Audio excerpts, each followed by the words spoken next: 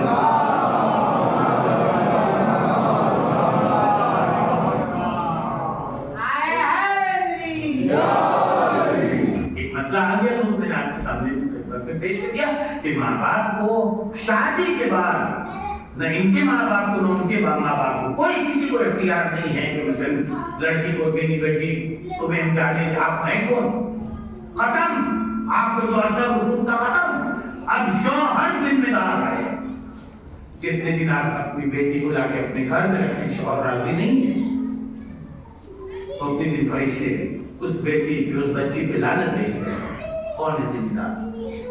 شوہر کی اجازت اتنی عظیم ہے کہ جیسے میں بزرگوں نے بارہا سنا ہوگا لیکن بات یاد آ گئی تو کہتے ہوئے ایک شوہر سفر پہ گیا اور اپنی بیوی سے کہا گھر میں رہے، خبردار میری اجازت نہیں ہے، نکلنا نہیں. ٹھیک. کچھ دنوں کے بعد باپ کا انتقال ہو گیا، بیوی کے باپ کا انتقال ہو گیا. اب کیا کریں؟ شوہر کی اجازت نہیں ہے، گھر سے قدم رکھے تو کیسے کریں؟ عورت کی بات کر رہا ہوں. بس پیغمبر کے پاس کہنا ہے کہ اپنے باپ کا بہت زیادہ بیمار ہے، آخری وقت دیکھنا چاہتا ہوں کہ شوہر کی اجازت نہیں کرنی گھر میں. باپ کا انتقال ہو گیا، پیغمبر پر کہے باپ کا آخری دن کہ شوہر کی اجازت کا نہیں، گھر میں بیٹھو، گھر میں بیٹھو، اجازت نہیں ہے. ہم نے پڑھ دیا، آپ نے سن لیا. بڑی سخت منزل ہے. اطاعت اسی کو کہتے ہیں. پیغمبر نے کہا کہ ٹھیک ہے تمہاری مرضی جانا چاہو، لیکن اگر جنازے پہ چلی گئی تو تم جانا، تمہارا خدا اور شوہر جانے. لیکن اگر جنازے پہ نہ گئی اور گھر میں رک گئی تو خدا تمہارے تمام گناہوں کو بخش دے گا. اب تمہیں منظور کیا ہے؟ کہا نہیں میں باپ کے جنازے پہ نہیں جاؤں تو میں چاہتی ہوں کہ میرا خدا میرے گناہوں کو. ایک صلوات پڑھیں محمد والے.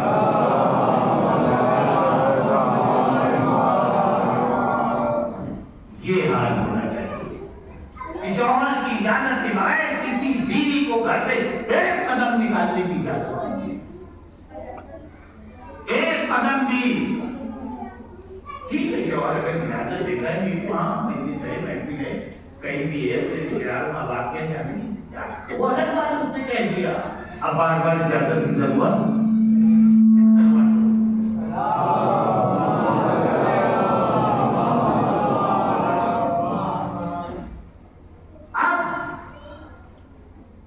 منزل جو آئی مولا کائنات کے پاس تو اس نے جا کے بتایا کہ ایسی سی بات ہے. وہ عورت جنازہ لیے بیٹھی، مولا وہاں سے تشریف لائے. خاتون کیا بات ہے؟ کہا کچھ نہیں، وہ ایسی سی بات ہے. وہ بیٹھی ہوئی، مولا کھڑے ہوئے. کہا بات کیا ہے؟ کہا میرا بیٹا ایسے ایسے انتقال ہو گیا، ایک ہی بیٹا تھا تو تم اس کو دفن کیوں نہیں کرتے؟ کہا میں کوفہ لے لوں. کہا کوفہ میں کیا ہے؟ کہا میرا مولا ہے، اس کے بعد یہ وہ مولا سے اس کو زندہ کرتے. کہا تمہیں پتا ہے کہ تمہارا مولا زندہ ہے؟ کہا میرا مولا زندہ. اتنا اعتبار یقین تھا. اب جملہ سنے وہ پہچانتی نہیں مولا، مولا کھڑے ہوئے پہچانتی نہیں، مولا کھڑے ہو بیٹھی ہوئی. کہا اگر تو کہہ دے تو میں زندہ کر دوں، اگر تیری اجازت ہو تو کہہ دے تو میں زندہ کر دوں. اتنا زندہ تھا کیا آپ مولا نے دے دی؟ یہ کام تو صرف میرا مولا کر سکتا ہے. کہاں جس کی بات تو جانا چاہتی میں خود ہی میرے پاس آتی ہے. تم بھیجتی میری اجازت سے اٹھ جا مردہ ہو کے کھڑا ہو جاتا ہے. صلوات پہ محمد.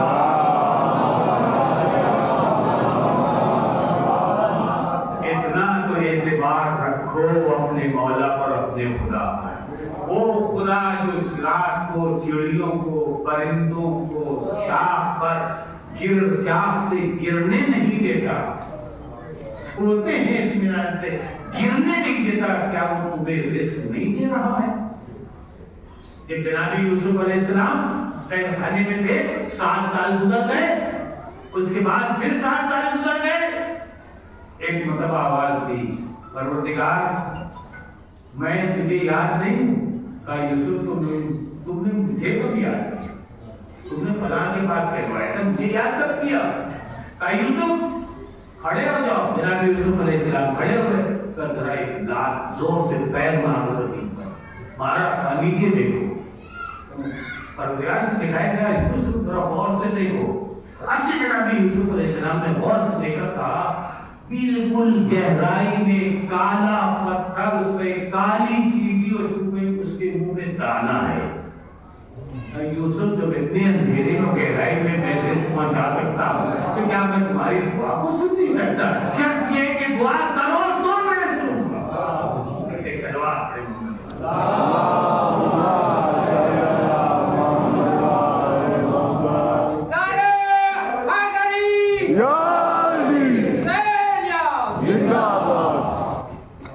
ایک عورت کی منزل, ایک عورت پہلے کون ہوتی ہے؟ بیٹی ہوتی ہے, اس کے بعد بیوی بنتی ہے, آخری منزل ماں کی ہوتی ہے.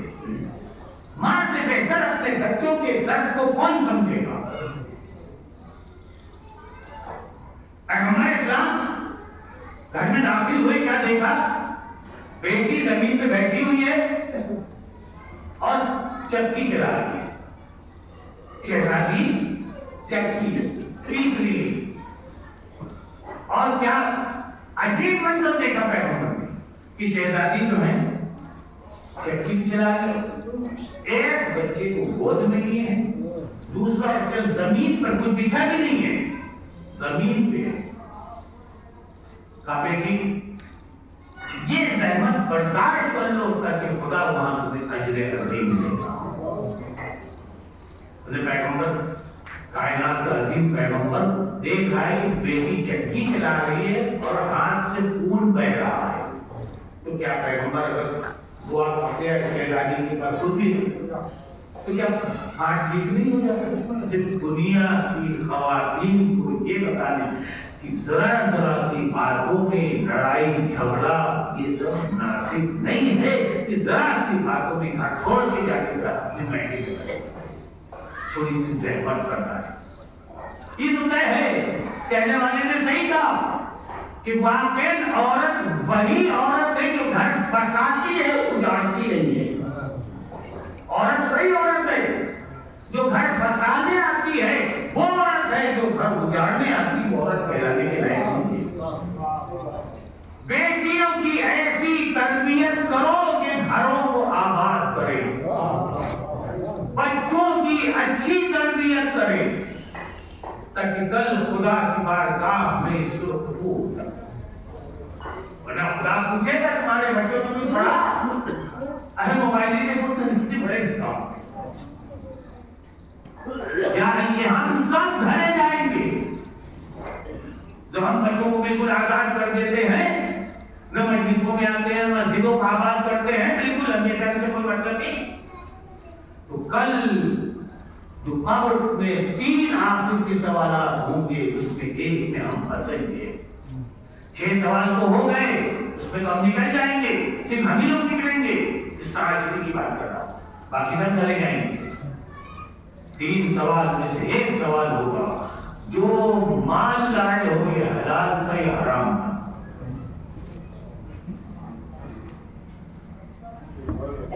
جواب دینے کے لیے ہم بھی حیران کی تیار. یہ جو لائے ہوئے سب کہاں سے لائے ہو؟ یہ حلال یا حرام, پہلا سوال. دوسری بات, یہ جوانی جو تم نے گزاری تھی وہ کاہے میں, عبادت خدا میں گزاری ہے یا عیش میں گزاری, عیاشی میں گزاری؟ اس کا جواب سب کو دینا پڑے گا. تیسرا عظیم اور سخت سوال یہ ہوگا, اولادیں جو چھوڑ کے آئے ہو, دیندار چھوڑ کے آئے یا بے دین چھوڑ کے آئے. سب کو پتا ہے کہ ایسی اولادیں چھوڑ کے جا رہے ہیں، ہم ایسی اولادیں تو کم سے کم چھوڑ کے جائیں کہ آپ کے مرنے کے بعد روزانہ ایک سورہ فاتحہ ضرور پڑھتے ہیں۔ اتنا تو ان کو سکھا دیے کہ سورہ فاتحہ پڑھ کے دوسروں سے نہ پوچھیں کہ کیسے فاتحہ پڑھی جائے گی، اتنا تو کم سے کم تعلیم دے سکتے ماں باپ۔ یہ تو بڑی سخت منزل ہے، شہزادی بڑی سخت منزل ہے۔ ایک مرتبہ جناب سلمان فارسی نے پیغمبر اسلام سے کہا، یا رسول اللہ میری خواہش ہے کہ آپ کچھ جناب فاطمہ کے فضائل بیان کریں قیامت کے دن کی۔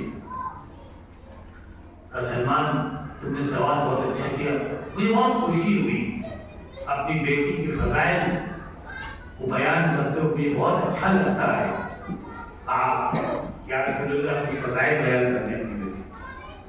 پیغمبر نے تمام تفصیل میں نہیں جانا چاہتا، لیکن پیغمبر نے اس کے بعد کہا کہ وہ ایک ایسی سواری اونٹ سمجھانے کی جو زمانے میں کیونکہ اونٹ سب کچھ تھا، کیا تھا پیغمبر نے اونٹ کی مثال دی، یعنی اٹھنے کی سواری مثال دی کہ ایسی سواری ہوگی، لیکن پتہ نہیں کہ اٹھنی ہی ہوگی یا کوئی اور شے ہوگی۔ یہ تو صرف سمجھانے کے لیے پیغمبر نے ایک مثال دی کہ اس پہ آئے گی، اس پہ ایسا ہوگا، ایسے سجی ہوگی، مجھ کو اندر پہ خوشبو آ رہی ہوگی، شہزادی اس پہ بیٹھی ہوگی، اور تمام باتیں پیغمبر اسلام نے بیان کی اور کہا کہ خدا عالم جناب فاطمہ کو ایک ایسا محل دے گا جس میں وہ رہیں گی کہ وہ نہ تو آسمان سے بندھا ہوگا نہ زمین پہ ٹکا ہوگا،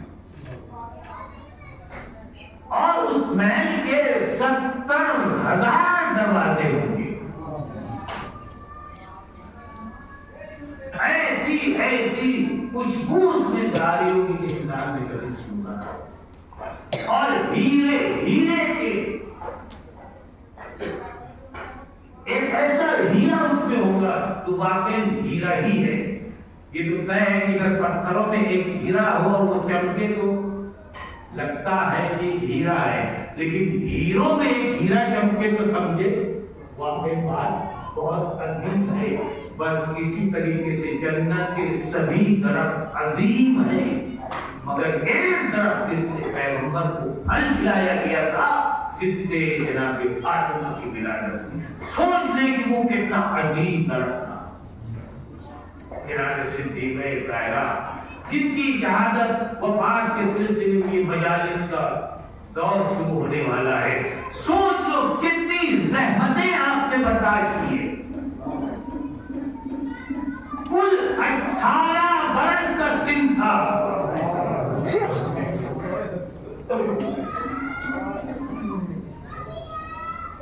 بس میں اپنی منزل پہ آ رہا ہوں۔ ایک دن جناب اسما سے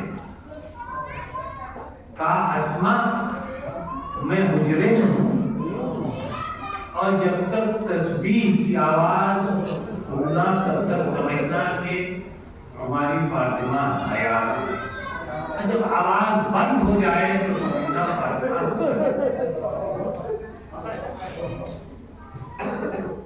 اسما دروازے پہ کھڑی ہوئی سن رہی، کان لگایا تو آواز نہیں آئی، سمجھ گئی دختر رسول اس دنیا سے ارباب حضرت جبرائیل بی بی کی رول اٹھا دی، چلتا ہوا دروازہ کھلایا گیا، خدا مارت کرے ظالموں۔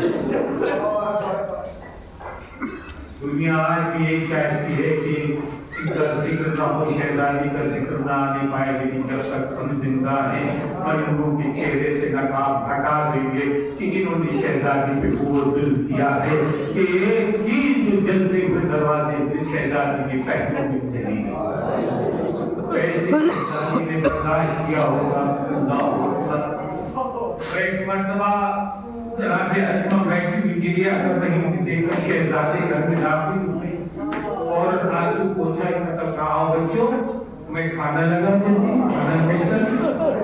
جیسی کا ایک مرتبہ بچوں نے کہا، کیا آپ نے کبھی ہم کو ماں کے بغیر کھاتے بچے گا؟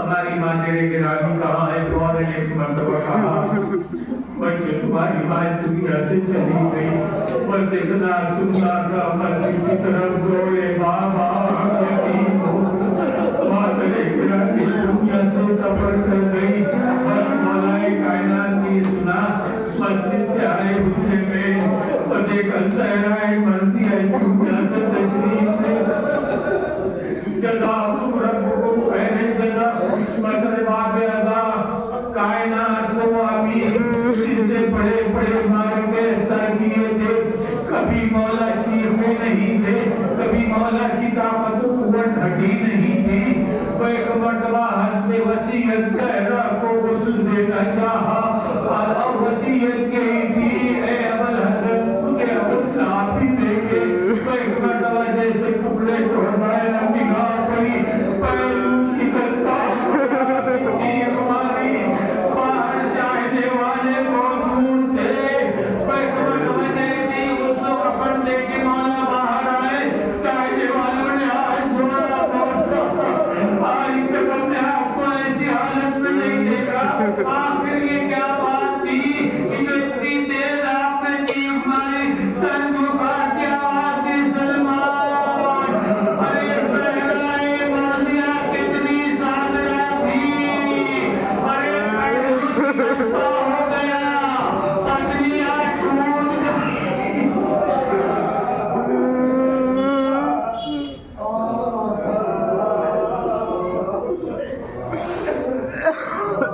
مگر فاطمہ نے کبھی علی سے شکایت نہیں کی، جزاکم ربکم خیر الجزا، وہ ایک مرتبہ فاطمہ کا جب میں نے مجلس کو ختم کر دیا، فاطمہ کا جنازہ تیار ہوا، اب ایک مقام پہ جنازے کو رکھا، بچوں پہ نگاہ ڈالی، آج بچوں ماں کا آخری دیدار کر لو، جزاکم ربکم خیر الجزا، ادھر سے تاریخ کہتی ہے کہ زینب آگے بڑھی، اماں خدا اماں سلام آخر قبول کرے، ادھر سے ام کلثوم بڑھی، اماں الوداع، ادھر سے حسن مصطفیٰ بڑے، اماں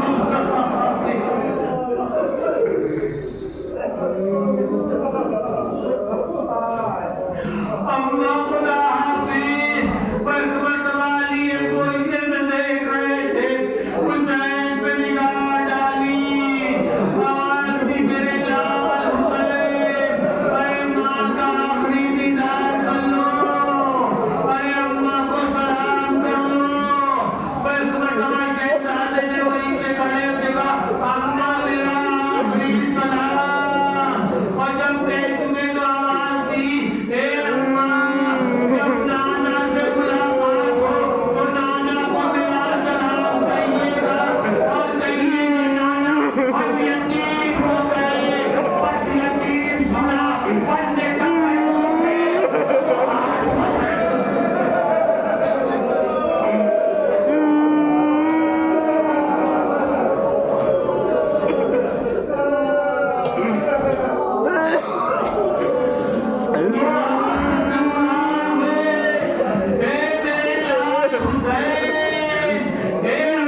ظلموا أي منقلب ينقلبون إنا لله وإنا إليه راجعون رضا بقضائه وتسليما لأمره بارے ہمارے کثیر گناہوں کو بخش دے پروردگارہ ہمارے مختصر سے اعمال کو قبول فرما خداوندہ ہمارے والدین کا سایہ ہمارے سروں پر قائم رکھ پروردگار جتنے بھی مومنین و مومنات اس دنیا سے گزر چکے خداوندہ ان سب پر اپنی رحمتیں نازل فرما پروردگار جو بیمار انہیں بحق بیمار کربلا شفائے عاجل و کامل عطا فرما بارگاہ جو پریشان حال ہے ان کی پریشانیوں کو دور فرما خداوند مومنین کی روزی میں برکت عطا فرما پروردگار مومنین کو بلا اور مصیبتوں سے دور فرما خداوند تمام مسافروں کو سلامتی کے ساتھ ان کی منزل تک پہنچا بارگاہ جو حج و زیارات کے مشتاق انہیں حج و زیارات سے مشرف فرما بارگاہ پرچم اسلام کو سر بلند فرما خداوند پرچم کفر و شرک و نفاق کو سر نگو فرما بارگاہ وارث کعبہ امام زمان علیہ السلام کے ظہور میں تاجیل فرما خداوند ہم ان کے آوان و انصار میں شمار فرما میں آخر میں ان نوجوانوں کا بہت زیادہ شکر گزار ہوں جنہوں نے مجھے اپنی مجلس پڑھنے کا موقع دیا میں ان کو منع کرتا رہا کہ میں پڑھ نہیں پاؤں گا لیکن ان کی خواہش تھی کہ نہیں آپ اپنی آخری مجلس اس بستی میں پڑھ لیں لہٰذا میں تمام نوجوانوں جنہوں نے مجالس کو برپا کیے ان کا تہہ دل سے شکر گزار ہوں